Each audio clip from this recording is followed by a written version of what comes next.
And in a separate scheme, 4 assistant coaches at other schools are alleged to have accepted bribes in exchange for funneling players to certain financial advisors. Sports Director Jay Wilson joining us now with more on this unfolding story. Jay. Hi. There's some big names involved here. Well, and it's been described as potentially a tip of an iceberg.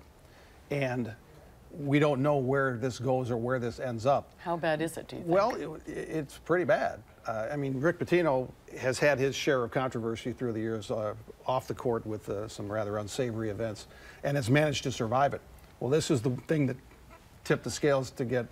He's on administrative leave. He can't technically be fired for another 10 days at least, and then their board of regents essentially would have to make the official final thing in October 18th.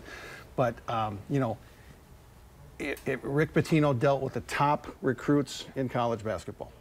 And if this is the method that had happened, well, that opens a Pandora's box. Some have talked about Louisville could be perhaps looked at by the NCAA as receiving what's called the death penalty, which has happened very few times, where they completely shut down a program because they've been on probation, they're under investigation for a lot of other things, and the death penalty could shut down the program. It happened to SMU's football team in the 80s, you might remember. And that's like, you know, Louisville's one of the top 10 programs in the country historically. And this opens the unsavory side of big money in college sports. Well, certainly, and for years, you know, if you've covered any of these or had any association with people involved in athletics, you've heard of the $100 handshake, where the booster would put $100 in his palm and shake the hand of the potential recruit. And I mean, that's been going on forever and ever. But now we're talking hundreds of thousands of dollars, and we know one thing that we think for sure was the Louisville situation. I mean, what happened at other places? I mean, we've seen academic fraud, we've seen all sorts of